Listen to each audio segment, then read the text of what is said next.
There's a different kind of buzz building around Celtic just now, and you can feel it even before the ball's kicked again at Celtic Park. It's been a strange stretch, with far too few home matches over the past couple of months, but that only seems to have sharpened the anticipation. Supporters are heading back with a sense that something still can be salvaged from this season, that the title race isn't gone, and that the team has a real opportunity to put pressure where it matters most.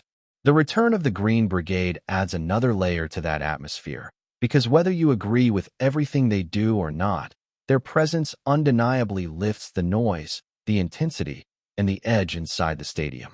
After a solid result away from home, and with the fixtures now clearer, there's a growing belief that momentum can still swing in Celtic's favor if the next run of games is handled properly. At the same time, though, there's a very different conversation happening off the pitch, and it's not one that's going away quietly. A collective of supporters has made it clear that while backing the team is the immediate priority, there are deeper frustrations that haven't been resolved. Their message strikes a balance between unity in the stands and dissatisfaction behind the scenes. On one hand, they're calling for full support in these final matches, recognizing how crucial this period is for the players. On the other, they're pointing out issues that have built up over time, from questionable decisions in recruitment to concerns about leadership at the top of the club. It's not just a passing complaint either. It's a sustained push for accountability and change that reflects a wider feeling among sections of the support. One of the more interesting aspects of this movement is the idea of delaying season ticket renewals as a form of protest. It's not about refusing outright or turning backs on the club, but rather about timing. That distinction is important because it means supporters can still back the team week in, week out, without directly harming performances on the pitch. Instead, the pressure is aimed at the boardroom, where financial planning relies heavily on early renewals to provide certainty. By holding off, even temporarily, it introduces a level of unpredictability that clubs generally try to avoid. It's a subtle approach, but one that could carry weight if enough people take part, especially when you consider how closely renewal figures are monitored internally. There's been a mixed reaction to that idea, which isn't surprising given the variety of opinions within any large fan base. Some supporters see it as a reasonable and low-risk way to make a point, while others either disagree with the method or feel the club is being run well enough not to warrant such action. There's also a portion who simply don't align themselves with organized supporter groups and will instinctively push back against anything that comes from them. That divide has been evident all season, with debates often becoming as heated as anything happening on the pitch. But regardless of where you stand, it's clear that these discussions are being driven by people who care deeply about the direction Celtic is heading in. What makes the situation more complex is that there isn't just one voice trying to influence change. Alongside the collective, there are other initiatives emerging, each with their own approach and vision. One proposal involves creating a structure where season ticket holders can effectively gain a stronger voice through collective investment. The idea is that by pooling resources, supporters could hold shares and have a more tangible influence on the club's future. It's an ambitious concept, and one that's still lacking in detail, but it highlights a growing desire among fans to move beyond traditional roles and become more actively involved in decision-making processes. That sense of wanting more transparency and engagement isn't limited to any single group either. It reflects a broader shift in how modern supporters view their relationship with clubs. There's less willingness now to simply accept decisions without explanation and more demand for clarity around long-term strategy. Whether it's recruitment, managerial appointments, or overall direction, fans want to understand not just what's being done, but why. When that communication isn't there, frustration builds, and movements like the ones we're seeing begin to take shape as a way of filling that gap. Amid all of that, the football itself still takes center stage, because ultimately that's what drives everything else. The upcoming fixtures carry massive significance, and there's no room for error if Celtic are to stay in the hunt. Injuries could play a role, with a few players facing late fitness checks, and that might force changes in key areas of the pitch. Squad depth will be tested, and certain individuals may need to step up in ways they haven't been asked to before this season. These are the moments that define campaigns, where resilience and adaptability become just as important as quality. There's also the external noise that always seems to surround this stage of the season, with debates over fixtures, perceived advantages, and narratives that can quickly spiral. It's something every club deals with, but the best response is usually the simplest one. Focus on results and let everything else fade into the background. If Celtic can string together wins, the conversation shifts naturally and the pressure moves elsewhere. That's easier said than done, of course, but it's the reality of competing at this level, where consistency is everything and slip-ups are punished immediately. At the same time, there's a growing curiosity around how these different supporter-driven ideas might actually take shape in the coming weeks, especially with more details expected soon. The concept of a season ticket-based alliance, backed by serious financial commitment, has definitely caught attention, but right now it still feels like something that needs clearer structure. Supporters are looking for specifics. They want to understand how involvement would work, what kind of influence it would realistically bring, and how it fits into the wider picture of the club's ownership and governance. Without that clarity, it's difficult for many to fully buy into the vision, even if the intention behind it is something they can appreciate.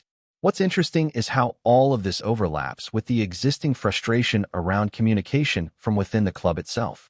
When information is limited or slow to come out, it naturally creates space for speculation and alternative ideas to grow. That's exactly what seems to be happening now, with multiple groups trying to define their own path forward. Some are focused on applying pressure, others on building long-term influence, and a few are attempting to strike a balance between the two. It's not necessarily a bad thing, but it does make the landscape feel a bit fragmented, and for the average supporter, it can be difficult to know which direction carries the most weight. On the pitch, though, there's no time to get caught up in that uncertainty. The focus has to be sharp, because every single match from here on out carries massive consequences. There's a sense that Celtics still have control over their own fate, but only just, and that margin leaves no room for complacency. Performances need to match the occasion, and that means intensity from the first whistle, especially at home where the expectation is always higher. The energy from the stands, particularly with the more vocal sections returning, could play a huge role in setting the tone, but it's up to the players to respond and turn that support into something tangible on the pitch. Injuries and squad availability continue to hover in the background as a potential concern, with a few situations still not entirely clear. There are players who have taken knocks recently, others who have been in and out of the side, and that uncertainty can disrupt rhythm at a crucial time. It opens the door for others to come in and make an impact, and sometimes that's exactly what a season needs, an unexpected contribution that shifts momentum at the right moment. But it also demands a level of readiness across the entire squad, because there's no guarantee that the usual starters will be available every week. Beyond that, there's the psychological side of the run-in, which often doesn't get talked about enough. Pressure builds with every passing fixture, and how a team handles that can define whether they cross the line or fall short. Experience becomes vital in those moments. Players who have been through title races before, who understand how to manage nerves, how to stay focused when the stakes are at their highest. At the same time, there's also a place for hunger and fearlessness, the kind of mentality that refuses to overthink and simply attacks each game with belief. The noise from outside will only get louder as things tighten up, with every decision, every result, and every incident analyzed from every possible angle. It's part of the territory, especially when the margins are so fine, but it can become a distraction if it's allowed to creep into the dressing room. The best teams find a way to block that out, to keep their attention fixed on what they can control. That's something Celtic will need to manage carefully, because the combination of on-field pressure and off-field debate has the potential to create a very intense environment. Still, there's no denying that moments like this are what the season is all about. This is where narratives are written, where doubts can be silenced, and where opportunities can be seized in a way that defines the club's direction heading into the next campaign. The support will be there, the belief is still alive, and despite everything that's been said and debated, the outcome is still within reach. What happens next will depend on how well all of that energy, expectation, and pressure is channeled when it matters most. And as this all unfolds, there's a noticeable shift in how supporters are approaching each match day, almost like every moment is being analyzed through two lenses at once. On one side, there's the immediate urgency of results, the need to keep pace and apply pressure in the title race, and on the other, there's this ongoing reflection about where the club is heading beyond this season. That combination creates a very unique atmosphere, one where passion is still as strong as ever, but it's now mixed with a sharper awareness of the bigger picture. You can feel that in the conversations, in the build-up, and even in the reactions after games, because it's no longer just about 90 minutes of football. It's about what those 90 minutes represent in a wider sense. That's why the next home fixture carries even more significance than usual.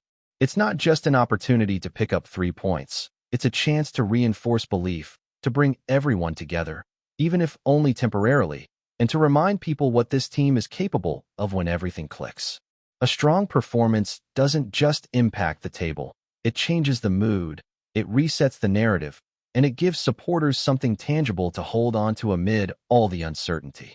And when Celtic Park is fully engaged, when the noise builds and the players feed off it, it can become a completely different challenge for any opponent stepping onto that pitch. At the same time, the players themselves will be fully aware of everything happening around them, even if they try to block it out.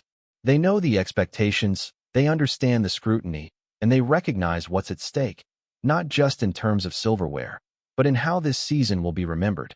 That awareness can either weigh heavily or act as fuel, depending on how it's channeled.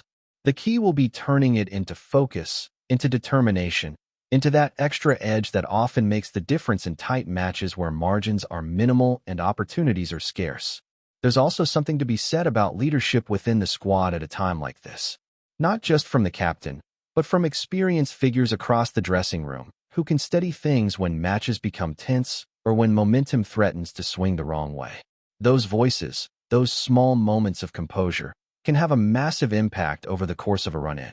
It's not always about standout performances. Sometimes it's about doing the basics right, maintaining structure, and making sure the team doesn't lose its shape or discipline under pressure. All of this builds towards what feels like a defining stretch, where every decision, every touch, and every reaction carries weight. The margins are so fine that even small improvements or lapses can shape the outcome, and that's what makes it both exciting and nerve-wracking in equal measure. Supporters will continue to debate, to question, and to push for more, but when the whistle blows, all of that fades into the background, replaced by the simple objective of getting the job done on the pitch, one game at a time, with no room left for hesitation. Before we proceed, subscribe to our channel and enable notifications to receive all exclusive news about Celtic FC. Don't miss any details about your favorite team.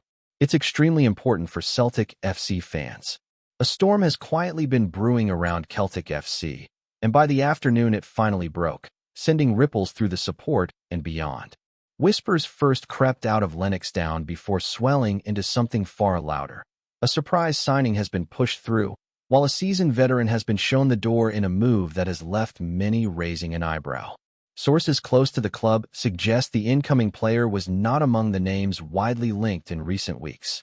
In fact, the deal appears to have been conducted with remarkable discretion, fueling speculation that the recruitment team have been working behind the scenes on a target deemed crucial for the next phase of the manager's plans. It's understood that negotiations accelerated rapidly, catching even some within the club off guard. Equally striking is the timing of the outgoing decision. The veteran, long considered a steady presence in the dressing room, was reportedly informed earlier than expected, with the announcement coming swiftly thereafter. While no official reasoning has been detailed, murmurs point towards a shift in tactical direction, with a preference for fresher legs and a different profile altogether. Among the support, reaction has been mixed. Some see it as a bold and necessary evolution, a sign that Celtic are refusing to stand still. Others, however, question whether the abrupt nature of the change risks unsettling the balance within the squad, particularly given the influence the departing figure held behind the scenes.